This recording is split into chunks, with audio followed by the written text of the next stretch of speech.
నమస్కారం public vision వార్తలకు స్వాగతం. నా పేరు సుమలత. వార్తల్లో ముందుగా హెడ్లైన్స్.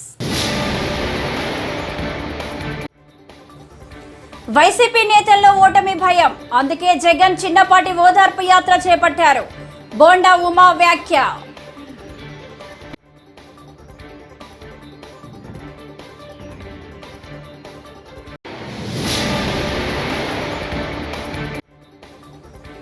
ఆ రేవు పార్టీ ఎంట్రీ ఫీజు 50 లక్షలు. హేమ కూడా పాల్గొన్నారు. బెంగళూరు పోలీస్ కమిషనర్ వెల్లడి.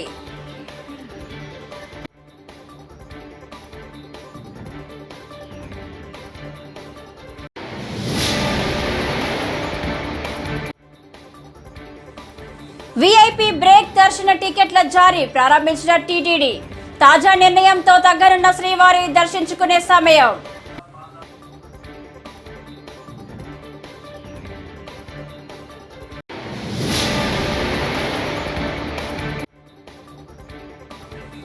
ఈవీఎం స్టోర్ చేసిన స్ట్రాంగ్ రూమ్ భద్రతపై తమకు అనుమానాలు ఉన్నాయన్నారు కేఏ పాల్.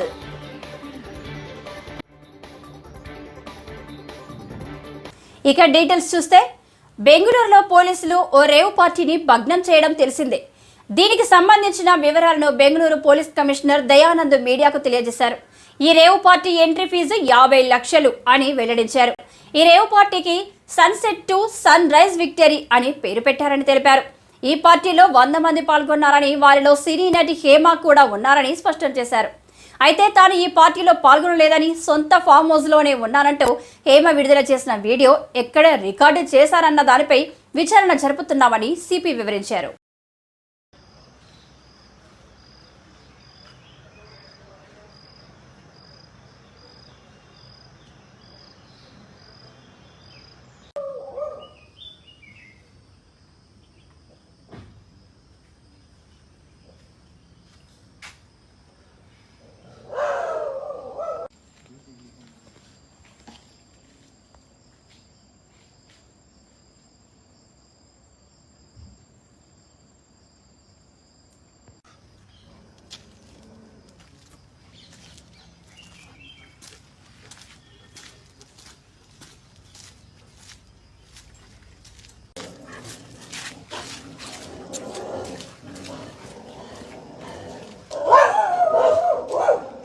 ಸಂಬಂಧಪಟ್ಟ ಹಾಗೆ ದಿನಾಂಕ ಬೇಡವಾ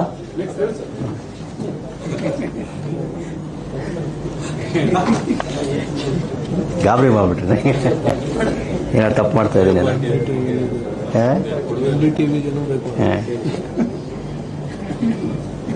ದಿನಾಂಕ 19ನೇ ತಾರೀಕು ಮಧ್ಯರಾತ್ರಿ ಈ ಎಲೆಕ್ಟ್ರಾನಿಕ್ ಸಿಟಿ ಭಾಗದಲ್ಲಿ ಒಂದು ಸನ್ಸೆಟ್ ಟು ಸನ್ರೈಸ್ ವಿಕ್ಟರಿ ಅಂತಕ್ಕಂಥ ಒಂದು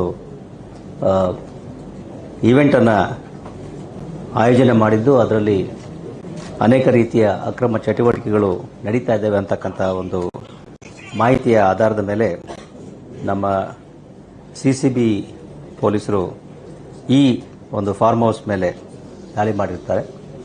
ಅಲ್ಲಿ ಸುಮಾರು 100 ಅಥವಾ 100ಕ್ಕೂ ಹೆಚ್ಚು ಜನರು ಒಂದು ಇವೆಂಟ್ನಲ್ಲಿ ರೇವ್ ಪಾರ್ಟಿಯಲ್ಲಿ ಭಾಗವಹಿಸಿದ್ದು ಕಂಡುಬಂದು ಕೂಲಂಕುಷ ತನಿಖೆಯನ್ನು ಕೈಗೊಂಡ ಆಧಾರದ ಮೇಲೆ ಕೆಲವೊಂದು ಮಾದಕ ವಸ್ತುಗಳು ಅಲ್ಲಿ ಪತ್ತೆಯಾಗಿದ್ದಾವೆ.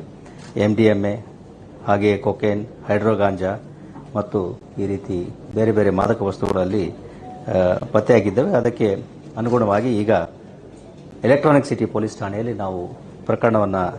ఏపీలో తాజా పరిణామాలపై టీడీపీ సీనియర్ నేత బోండా ఉమా మీడియా సమావేశం నిర్వహించారు.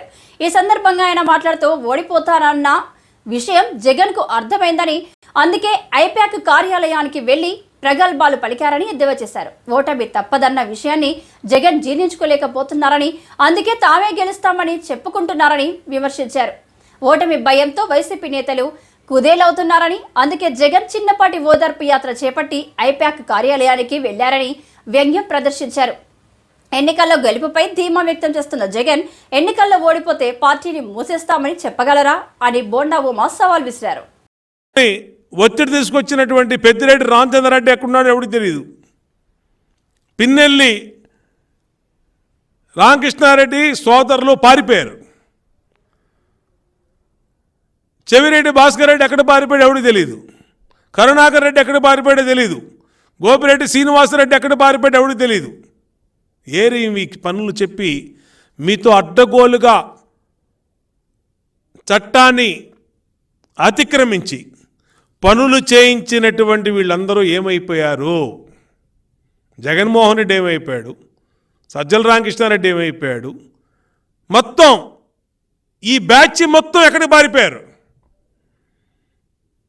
మేము అనేకసార్లు చెప్పామే, చిలక్కి చెప్పినట్టు చెప్పామే ఈ అధికారులకి. ఇంకా చాలామంది ఉన్నారు. ఒక డిఎస్పి చైతన్య ఉన్నాడు, అలాగే రిషంత్ రెడ్డి ఉన్నాడు. ఇంకా సస్పెండ్ కావాలి వీళ్ళిద్దరూ. చాలా అరాచకం చేసిన వాళ్ళల్లో రిషంత్ రెడ్డి, అలాగే తాడిపత్రి ఎక్స్ డీజీపీ చైతన్య. నేను అడుగుతా ఉన్నా, పిన్నెల్లి రామకృష్ణారెడ్డి మాటని సస్పెండ్ అయినటువంటి తిరుమలలో భక్తుల రద్దీ కొనసాగుతుంది. వేసవి సెలవులు కావడంతో గత 4 రోజుల నుంచి భారీ సంఖ్యలో భక్తులు శ్రీవారి దర్శనం కోసం క్యూ కడుతున్నారు. స్వామివారిని దర్శించుకునేందుకు కిలోమీటర్ల మేర బారులు తీరుతున్నారు. ఇలా భక్తుల తాకిడి పెరగడంతో టీటీడీ తాజాగా కీలక నిర్ణయం తీసుకుంది. వీఐపీ బ్రేక్ దర్శన టికెట్ల జారీని తిరిగి ప్రారంభించాలని నిర్ణయించింది. ఈ నిర్ణయంతో భక్తుల రద్దీ ఉన్నా సరే శ్రీవారిని దర్శించుకునే సమయం తగ్గనుంది.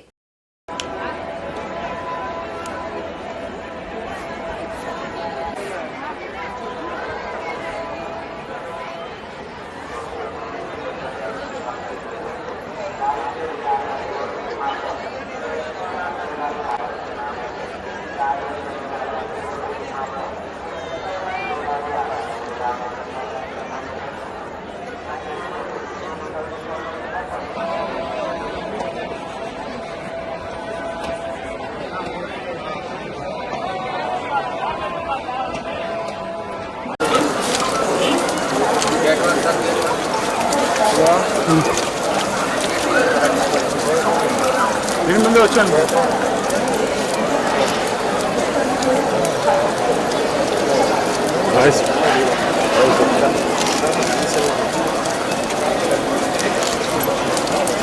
ఎలా ఉన్నారు?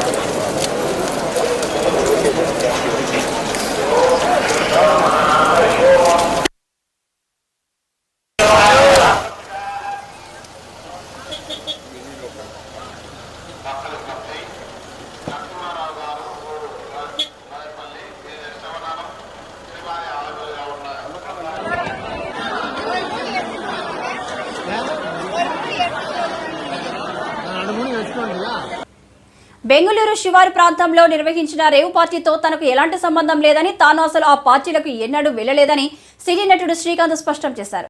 ఈ విషయంపై ఆయన వివరణ ఇస్తూ తన ఇంట్లో నుంచి ప్రత్యేకంగా వీడియోను విడుదల చేశారు. రేవు పార్టీలు పబ్లకు వెళ్లే సంస్కృతి తనది కాదని వెల్లడించారు. ఇది నా ఇల్లేగా, మా ఇంట్లోనే ఉన్నాను, హైదరాబాద్లో ఉన్నాను. సో నేను విన్నాను పొద్దున్నుంచి, నాకు ఫోన్లు రావడం జరిగింది. నేను కూడా వీడియో క్లిప్ చూశాను. మన మీడియా మిత్రులు చాలామంది నన్ను అడిగి క్లారిఫై చేసుకున్నారు. వాళ్ళ దాంట్లో రాలేదు నాకు తెలిసి. చాలా ఇట్లా శ్రీకాంత్ ఇలా బెంగళూరులో రేవ్ పార్టీకి వెళ్ళాడు, హేమ వెళ్ళింది, ఈ టైప్లో ఏవో వచ్చినాయి. లేదా నాకు నవ్వు వచ్చింది. ఇంట్లో వాళ్ళంతా నవ్వుకున్నాం. ఇదేంటిది, మొన్న ఏమో విడాకులు ఇచ్చి ఇప్పించేశారు నా భార్యతో, ఈరోజేమో రేవ్ పార్టీలకి వెళ్ళాడు అని వచ్చేసినాయి.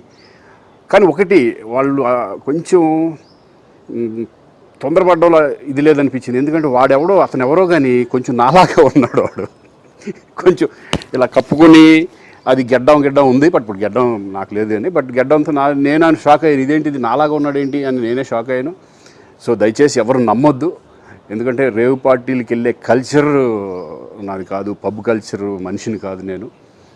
ఒక్కోసారి బర్త్డే పార్టీలకి వెళ్తాము, ఒకవేళ తెలియకుండా ఏదైనా వెళ్ళినా ఒక హాఫ్ అన్ అవర్ నుండి వచ్చేస్తాం తప్పితే అటువంటి ఏమీ లేదు. రేవ్ పార్టీ ఎలా ఉంటుందో కూడా నాకు తెలియదు. సో దయచేసి ఎవ్వరూ ఈ విషయాన్ని నమ్మొద్దు. హ్యాపీగా నేను హైదరాబాద్లో ఉన్నాను, మా ఇంట్లోనే. ఇప్పుడు మా ఇంట్లో నుంచే నేను ఇది చేస్తున్నాను. సో దయచేసి మీడియా మిత్రులందరికీ కూడా నేను చెప్పేది ఏంటంటే, ఏ విషయం కరెక్ట్గా తెలుసుకోకుండా మీరు కూడా థంబ్నైల్స్ పెట్టేసేసి నా బొమ్మ వేసేసి రేవ్ పార్టీలో పట్టుబడ్డ శ్రీకాంత్ ఈ టైప్లో వేస్తున్నారు. కాబట్టి దయచేసి ఎవరు నమ్మొద్దు. అది అతను అలాగా ఉన్నాడు అనే ఒక విషయంలో మీరు పొరపాటు పడి ఉంటారని నేను అనుకుంటున్నాను. దయచేసి అది నేను కాదు. Thank you. AP CM Jaganmohan రెడ్డిపై టీడీపీ నేత మాజీ మంత్రి దేవినేని ఉమామహేశ్వరరావుగా మరోసారి ధ్వజమెత్తారు. వైసీపీ 5 ఏళ్ల పాలనపై ఆయన దుమ్మెత్తిపోశారు. అస్తవ్యస్త విధానాలతో 5 ఏళ్లలో రాష్ట్రాన్ని నాశనం చేశారని దుయ్యబట్టారు. తమ భోగాల కోసం ఆస్తులు కూడబెట్టుకోవడానికి ఇష్టారాజ్యంగా అధికారాన్ని ఉపయోగించుకున్నారని మండిపడ్డారు. ప్రతిపక్ష నేతలపై పగ తీర్చుకోవడానికే ప్రభుత్వం అన్నట్టు వ్యవహరించారన్నారు. ఆరోగ్యశ్రీ అమల్లో కూడా జగన్ నాటకమే. ఈరోజు ఆరోగ్యశ్రీ సేవలో నిలిపివేస్తామని నెట్వర్క్ హాస్పిటల్స్ అన్నీ కూడా 1వ నోటీసు, 2వ నోటీసు, 3వ నోటీసు దాకా వచ్చాయి. రేపు నుంచి రాష్ట్రంలో 26 జిల్లాల్లో ఆరోగ్యశ్రీ సేవలు బంద్ అవుతాయని నెట్వర్క్ హాస్పిటల్స్ అన్నీ ప్రకటించినప్పటికి కూడా చీఫ్ సెక్రటరీ జవహర్ రెడ్డికి వైజాగ్ చుట్టూ తిరగటంలో ఉన్న శ్రద్ధ నెట్వర్క్ హాస్పిటల్స్ ఆరోగ్యశ్రీ డబ్బులు విడుదల చేయటంలో చిత్తశుద్ధి కనపట్ల. జగన్ రెడ్డికి పేదవాళ్ళ ఆరోగ్యం మీద ఉన్న కపట ప్రేమ, నాటకం ఇవన్నీ కూడా బట్టబయలవుతూ ఉన్నాయి. ఆగస్టు 2023 నుంచి ఇప్పటిదాకా 1500 కోట్లు పేద మధ్యతరగతి కుటుంబాలు ఏదైతే ఆరోగ్యశ్రీ సేవలు ఉపయోగించుకుంటారో ఆ డబ్బులు కట్టడానికి, బటన్ నొక్కటానికి మీకు తీరిక లేదంటే 15 నెలలుగా మీ బడాయి కబుర్లు ఎవరో చెప్తారని నేను జగన్ రెడ్డిని ప్రశ్నిస్తున్నా ఉన్నాను. 15 నెలల నుంచి ఆరోగ్యశ్రీ హాస్పిటల్స్కి 1500 కోట్లు బకాయిలు పెట్టి పేదల మధ్యతరగతుల ఆరోగ్యం గురించి, వాళ్ళ జబ్బుల గురించి మొన్న మీ ప్రచార స్ట్రాంగ్ రూమ్ భద్రతపై ప్రజాశాంతి పార్టీ అధ్యక్షుడు కేఏ పాల్ మరోసారి సందేహాలు లేవనెత్తారు. ఈవీఎం స్టోర్ చేసిన స్ట్రాంగ్ రూమ్ భద్రతపై తమకు అనుమానాలు ఉన్నాయన్నారు. స్ట్రాంగ్ రూమ్కు సంబంధించి లైవ్ లింక్ ఇవ్వాలని కోరారు. సీసీటీవీ ఫుటేజ్ ఇవ్వాలని ఆర్ఓని అడిగామని తెలిపారు. గతంలో లైవ్ లింక్ ఇచ్చారనే విషయాన్ని కేఏ పాల్ గుర్తు చేశారు. ఇప్పుడు ఎందుకు ఇవ్వడం లేదని ప్రశ్నించారు. ఎన్నికల్లో ప్రధాన రాజకీయ పార్టీలు భారీగా డబ్బులు పంచాయని, మద్యం సరఫరా చేశాయని కేఏ పాల్ ఆరోపించారు. ఓటర్లకు తాను రూపాయి పంచలేదని స్పష్టం చేశారు. విజయంపై తనకు నమ్మకం ఉందని ధీమా వ్యక్తం చేశారు.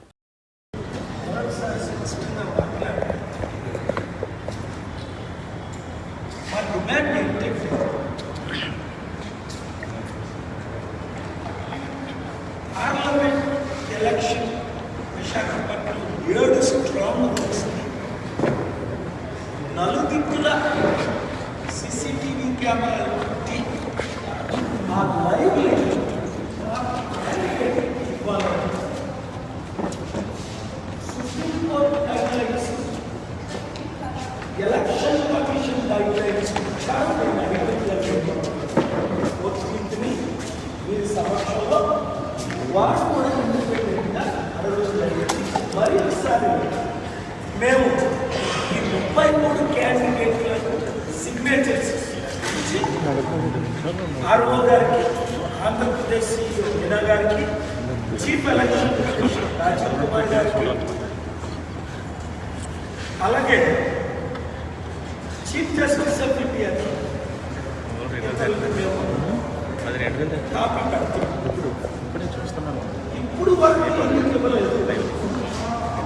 ఎంతమంది ఇచ్చినట్లు దీనికి బాధ్యులు లేదు సార్. మాకు రీటైల్ సెక్రటరీ డాక్టర్ మల్లికార్జున గారు నాకు చాలా గౌరవం, కానీ ఇక్కడ ఆర్ఓగా ఆయన ఉన్నారు కాబట్టి క్యాండిడేట్లుగా మేము వారు అథారిటీ కాబట్టి వారికి లెక్కలు రాస్తాం. వారు 15th ఒక సింహాద్రి అప్పన్నస్వామి దేవాలయంలో సోమవారం 3వ రోజు చందనం అరగతీత కార్యక్రమం కొనసాగింది. సిబ్బంది ఆలయ బేడ మండపంలోని రాతి స్థానాలపై చందనం చెక్కలను అరగదీసి శ్రీగంధాన్ని సేకరించారు. సిబ్బంది సమకూర్చిన గంధం 35 కిలోలు వచ్చినట్లు అధికారులు తెలిపారు. 3 రోజుల్లో మొత్తం 112 కిలోల శ్రీగంధం సమకూరింది. మంగళవారంతో ఈ ప్రక్రియ ముగియనుంది. పరోక్ష సేవకు నమోదు చేసుకున్న 592 మంది భక్తులకు తపాలా ద్వారా స్వామివారి నిర్మల్య చందనం ప్యాకెట్, ఎండు ఫలాలు, అమ్మవారి కుంకుమను పంపించేందుకు పార్సిళ్లు సిద్ధం చేశారు. ఒక్కో పార్సిల్ పంపించేందుకు 29 రూపాయలు ఖర్చు చేసినట్లు అధికారులు పేర్కొన్నారు.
నైరుతి బంగాళాఖాతంలో బుధవారం అల్పపీడనం ఏర్పడనుంది. ఇది శూన్యంగా పయనించి ఈ నెల 24వ తేదీ నాటికి మధ్య బంగాళాఖాతంలోకి ప్రవేశించి అక్కడ వాయుగుండంగా బలపడనున్నది. ఈ నెలాఖరుకల్లా ఇది తుఫానుగా మారే అవకాశాలను తోసిపుచ్చలేమని వాతావరణ శాఖ తెలిపింది. అయితే దీన్ని ముందే నిర్ధారించడం తొందరపాటే అవుతుందని పేర్కొంది. అందుకే తుఫానుగా మారే విషయంపై అధికారికంగా ప్రకటన చేయలేదు. ప్రైవేటు వాతావరణ సంస్థ స్కైమెట్ కూడా తుఫానుగా మారే అవకాశం ఉందని అంచనా వేసింది. అల్పపీడన మధ్య బంగాళాఖాతం నుంచి ఈ నెల 25వ తేదీ నాటికి ఇది ఒడిశా తీరం దిశగా పయనిస్తుందని ఐరోపా మోడల్ చెబుతుండగా ఒడిశా, పశ్చిమ బెంగాల్ మధ్య తీరం దాటుతుందని మరికొన్ని మోడళ్లు చెబుతున్నాయి. 1-2 మోడళ్లు ఏపీ తీరం దిశగా వస్తుందని తెలియజేస్తున్నాయి.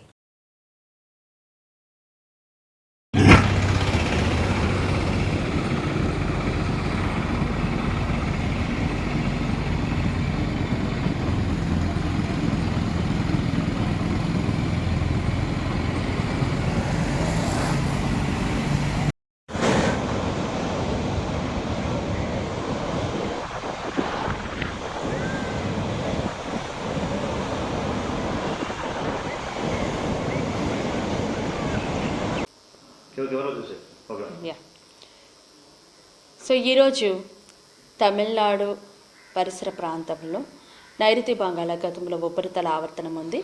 ఈ ఆవర్తన ప్రభావంతో రానున్న 24 గంటల్లో అల్పపీడనమే ఏర్పడనుంది. ఈ అల్పపీడనము బలపడి మరి 24 గంటల్లో వాయుగుండంగా మారే అవకాశం ఉంది. ప్రస్తుతం అండ్ అల్పపీడనంగా మారిన తర్వాత ఈశాన్య దిశగా కదులుతూ మధ్య బంగాళాఖాతంలోనికి వాయుగుండంగా మారే అవకాశం ఉంది. వాయుగుండంగా మారిన తర్వాత కూడా దాని యొక్క గమనం అనేది ఈశాన్య దిశగా కదిలే అవకాశం ఉంది. దీని ప్రభావం వలన మన ఆంధ్ర రాష్ట్రం మీద మాత్రం తేలికపాటి వర్షం మాత్రమే ఉంటుంది. ఎప్పుడైతే పొడి వాతావరణం ఉంటుందో మనకి టెంపరేచర్స్ మళ్ళీ గ్రాడ్యువల్గా పెరుగుతాయి. ఇప్పటి వరకు కూడా 37-38 అలా టెంపరేచర్స్ రికార్డ్ అయిన పరిస్థితులు ఉన్న మన ఆంధ్ర రాష్ట్రంలో మరి 2 రోజుల్లో ఏంటంటే టెంపరేచర్స్ పెరుగుతాయి. ఈవెన్ మోర్ దెన్ 40కి అరౌండ్ వచ్చే అవకాశాలు కూడా ఉన్నాయి. మార్నింగ్ అంతా టెంపరేచర్స్ ఉండి ఆఫ్టర్నూన్ 1 లేదా 2 చోట్ల క్లౌడ్ డెవలప్ అయ్యి తేలికపాటి వర్షాలు కూడా ఉండే అవకాశం ఉంది. 1 లేదా 2 చోట్ల మాత్రమే ఉంటాయి. ఎక్కడైతే ఈ యొక్క క్లౌడ్ డెవలప్ అయ్యి ఉరుములు మెరుపులతో కూడినటువంటి జల్లులు ఉంటాయో అక్కడ మాత్రమే ఈదురుగాలులు ఉంటాయి. ఈదురుగాలుల యొక్క వేగము గంటకు 30 నుండి 40 వరకు ఉండే అవకాశం ఉంది. రానున్న 5 రోజులు కూడాను ఈ యొక్క తేలికపాటి వర్షాలు 1 లేదా 2 చోట్ల ఉంటాయి. అలాగే మార్నింగ్ పగటి ఉష్ణోగ్రతలు కొంచెం పెరగడానికి కూడా అవకాశాలు ఉన్నాయి. పెడనపట్టణం మంగళవారం నాడు గూడూరు మండలం గూడూరు పోలీసు స్టేషన్లో ఎస్ఐ వీర్రాజు మీడియా సమావేశం నిర్వహించారు. ఈ సందర్భంగా ఆయన మాట్లాడుతూ ఎన్నికల ఫలితాల దృష్ట్యా ఎన్నికల నిబంధనలు ఉల్లంఘిస్తే కఠినమైన చర్యలు తప్పవని గూడూరు ప్రజలను హెచ్చరించారు. ఎన్నికల ఫలితాల్లో భాగంగా ఉద్దేశపూర్వకంగా సోషల్ మీడియాలో అభ్యంతరకరమైన పోస్టులు, ఆధారాలు లేకుండా కథనాలు రాసిన చట్టపరమైన చర్యలు తీసుకోబడనని అన్నారు.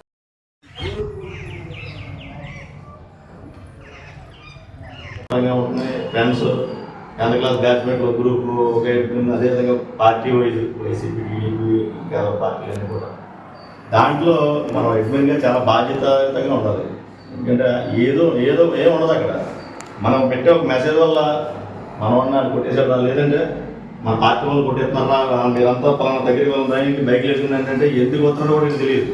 కొత్త ఇంకో ఎవరైనా ఎక్కించుకుని వస్తారు, కరెక్ట్గా ఉంటాడు. అలా జరిగిన ఇన్సిడెంట్లు అవన్నీ కూడా అంతమందికి గ్యాదర్ అవ్వాలంటే అంతమంది ఫోన్ చేసినా సరే టైం పడుతుంది, ఒక గంట పడుతుంది.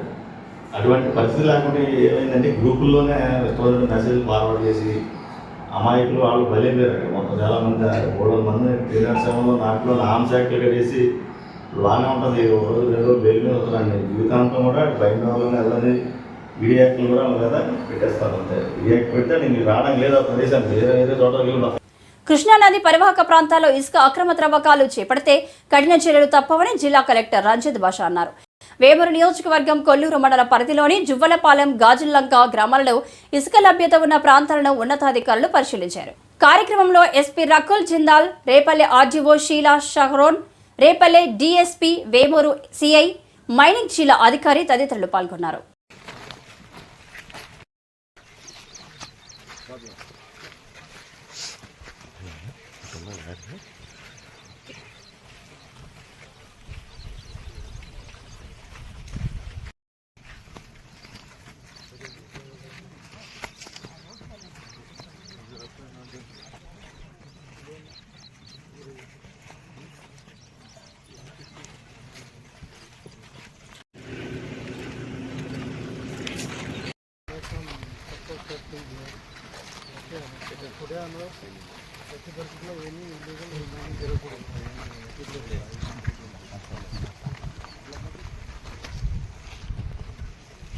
అంతా కూడా స్టాప్ చేసేసేయండి. వచ్చి బ్రిడ్జ్ స్టాప్ చేయండి. సో వీఆర్ఓ ఎవరు ఇక్కడ తహసీల్దార్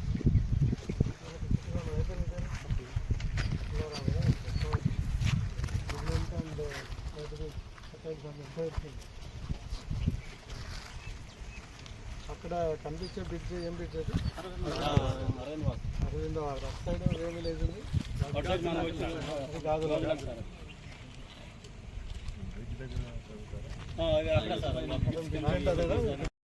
సార్, అక్కడ ఉంది సార్, అక్కడ కూడా ఉంది. సో ఇప్పుడు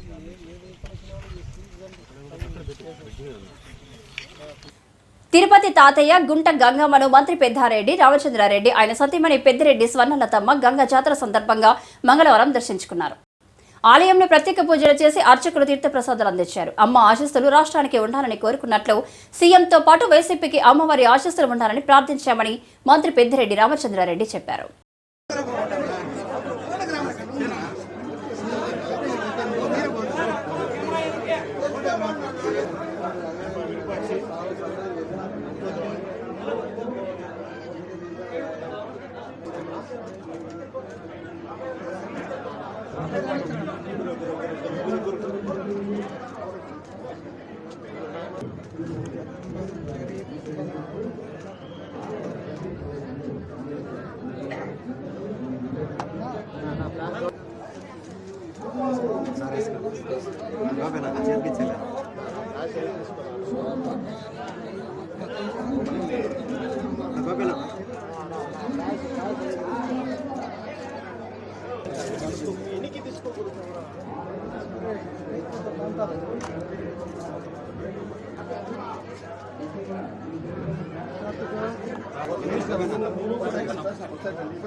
దర్శించుకోవడానికి ఈరోజు రావడం జరిగింది.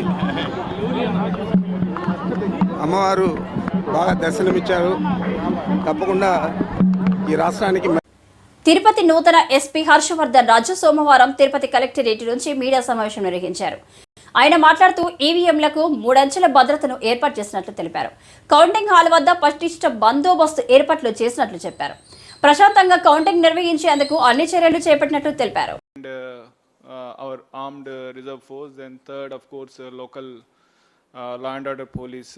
సో మొన్న జరిగిన ఇన్సిడెంట్ దృష్ట్యా మొత్తం ఆ తర్వాత అంతా కూడా సెక్యూరిటీ బిఫప్ చేయడం జరిగింది. అన్ని కాంపోనెంట్స్ కూడా ప్రాపర్గా అడ్రస్ చేసాం. అది కాకుండా ఇంకొన్ని కాంపోనెంట్స్ కూడా యాడ్ చేసి లైక్ సార్ సైడ్ మనకి కౌంటింగ్ ప్రాసెస్ ఎక్కడ కూడా ఎటువంటి ఇష్యూ లేకుండా పీస్ఫుల్గా అయ్యేదానికి కూడా అన్ని అరేంజ్మెంట్స్ అన్ని మెజర్స్ తీసుకోవడం జరుగుతుంది. సో దీనికి సంబంధించి మనకు ఈ మన కాన్స్టిట్యున్సీస్లో ఎక్కడెక్కడ సమస్యాత్మక ప్లేసెస్ ఉన్నాయి, ఎక్కడ sensitive villages where we are anticipating law and order issues అటువంటి వాటిలన్నింటిలో కూడా ఆల్రెడీ పికెట్స్ కొన్ని ఆల్రెడీ పోస్ట్ చేసాం. ఇంకొంత ఎక్స్ట్రా ఫోర్స్ వస్తే మేబీ నెక్స్ట్ 2 డేస్లో కూడా దాదాపు 60 పాయింట్స్ ఐడెంటిఫై చేస్తాం. 60 పాయింట్స్లో కూడా పికెట్స్ పోస్ట్ చేసి ఈ లా అండ్ ఆర్డర్ ఇష్యూస్ ఏమీ అరైజ్ కాకుండా ఉండే విధంగా మెజర్స్ తీసుకుంటాం. అట్లాగే అందరితో కూడా కొంత అవేర్నెస్ కూడా క్రియేట్ చేసి ఎవరు కూడా ఆ రోజు ఎటువంటి ఇన్సిడెంట్స్లో ఇన్వాల్వ్ కాకుండా ఉండే విధంగా మెజర్స్ తీసుకోవడం. అట్లాగే ఎవరైతే ట్రబుల్సమ్ ఫెలోస్ ఉన్నారో వాళ్ళందరినీ ఐడెంటిఫై చేసి ఆ రోజు ముందుగానే వాళ్ళకి కౌన్సిల్ చేయడం, అట్లాగే ఆ రోజు అవసరమైతే వాళ్ళని స్టేషన్లో పెట్టడమా లేకపోతే హౌస్ అరెస్ట్ చేయడమా చేసి ఎటువంటి ఇష్యూ అరైజ్ కాకుండా ఉండే విధంగా అన్ని మెజర్స్ తీసుకుంటాం. సో మనకు ఈ పారామిలిటరీ దానికి సంబంధించి we are getting two more companies. Already నిన్న ఒకటి సిఆర్పిఎఫ్ కాంపోనెంట్ ఒకటి వచ్చింది కంపెనీ, ఈ రోజు కూడా ఒక సిఏఎస్ఎఫ్ కంపెనీ వస్తుంది. దాంతో మనం నెక్స్ట్ కమింగ్ డేస్లో ఈ ఫ్లాగ్ మార్చెస్ కూడా ఆర్గనైజ్ చేస్తాం ఎక్కడెక్కడ మనకు ట్రబుల్సమ్ కాన్స్టిట్యూన్సీ. ఈ వార్తలు ఇంతటితో సమాప్తం. నమస్కారం.